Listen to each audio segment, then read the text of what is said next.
Okay, workout's done.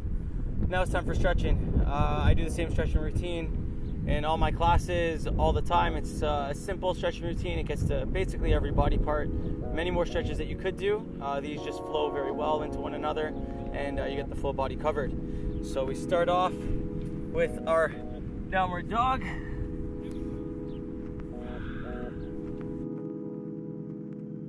Do our heels have to touch the floor?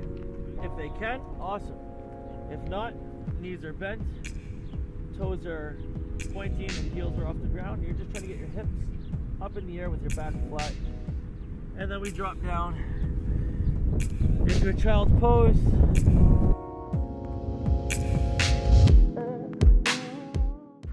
And with grass stains on my head, a modified hurdler.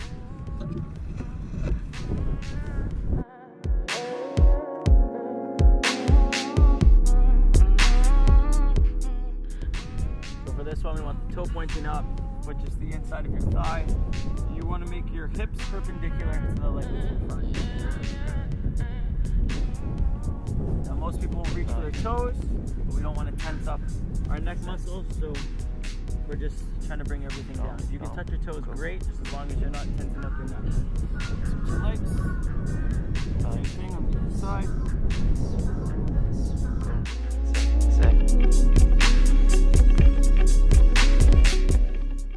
Bent leg crosses over your straight leg. Opposite arm reaches around your knee. That spare hand nice and close to your lower back.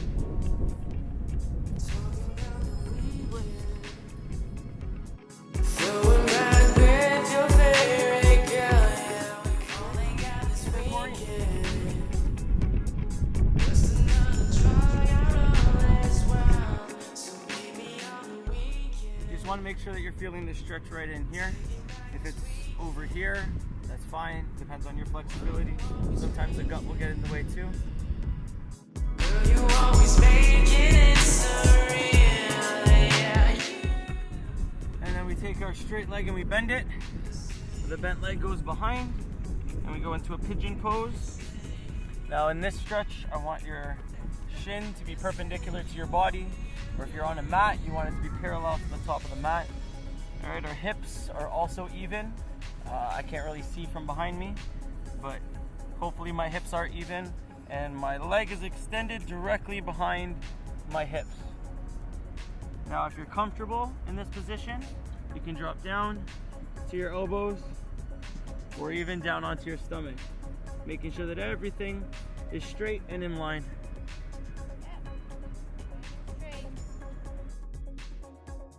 Come back up onto your hands, bend your back knee, and then you can grab onto this with the same, the opposite, or both hands.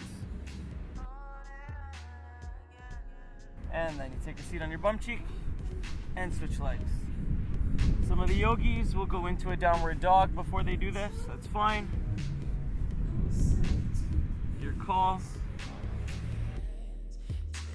Side is way tighter than the other side. Wow. What if we get a foot cramp? If you get a foot cramp, stop the stretch, massage it out. What we found in most of my classes is that if you actually massage your IT band or the side of your leg, it tends to get rid of a lot of foot cramps. So if your foot ends up cramping in this, for me, it'll be my lower back or my lat. Some people will get cramping in their back leg when they're doing this stretch, and when they pull everything back up, when they pull their leg up, and then we just massage the IT band, which I'll show you in a second. So again, you can drop down onto your elbows, but otherwise you're back up onto your hands, bending your knee, grabbing onto it the same, the opposite, or both hands. If you did it on one side, you're going to try and do it on the other side as well.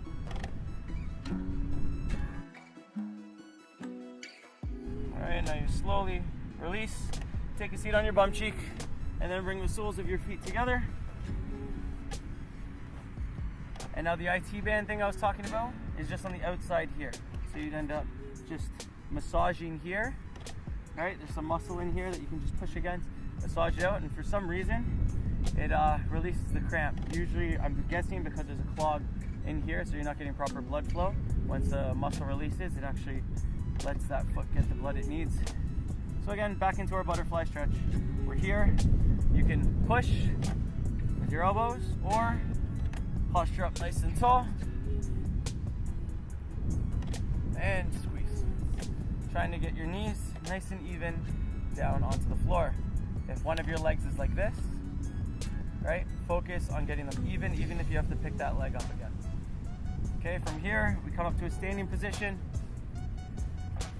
We drop down to one side. Again, stretching out those adductor muscles, trying to make sure that both of your feet are pointing straight and your knee is in line with that toe.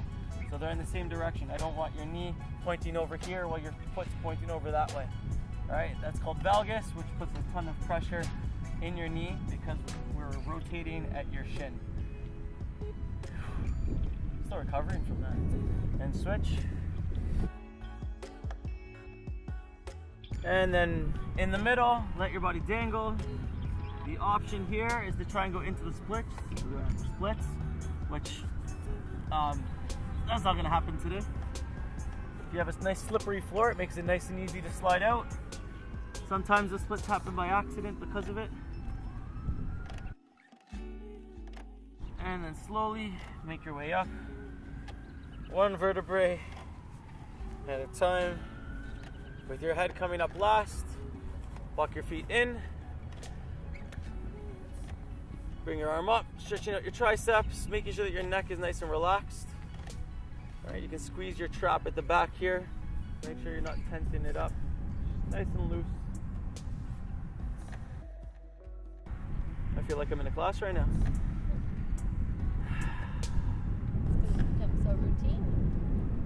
It is routine. After a while, nobody has excuses. Oh, I don't know how to stretch. Yeah, you do. Do it every single day. Same routine. I don't change it up. This routine again gets basically every single muscle covered. If there's additional stretching that you need, 100% do them in addition to this stretching routine. This gets the shoulder. You want to pull right across and make sure that your neck is nice and long. Right? It's coming right from here. And then switch. Get that other side down. How long should we hold every stretch? Just until you feel hit release, but it's around 20 seconds. So 15 to 20 seconds is normally when you feel that bit of tension release. Shake it out, arms up, big reach up in the air. It's in the morning and we're just waking up, ready to start our day, and then slowly release. If you have neighbors close to you, give them a big, well-deserved high five. I don't have anybody here, but I just gave the air some wicked high five. Thumbs to the back. Open up some more, making sure that your arms are at about shoulder height. Here you can feel the stretch all the way from your bicep, your shoulder, and in your chest, maybe even in your neck, depending on how tight that is. Take your fingers, interlace them behind your back, pull down, look up. It's a beautiful blue sky. So look down at our beautiful green grass, our gorgeous green grass. It's like get some G's in there. Right ear to right shoulder. All left ear to left shoulder. Ooh, tight. Shoulder roll back. Shoulder roll forward. And then give yourself a big round of applause for a job well done. That was my stretching routine. I hope you guys liked it. I do it every day with my classes. If you're from my class, practice. We'll get everything nice and loose in no time. I hope you liked it. Take care. Like, comment, dislike, doesn't matter to me. Enjoy the video. I hope to get some response. And have a great day. This could be the best day ever. I'm going to do that after every video. I missed it on my dynamic stretches.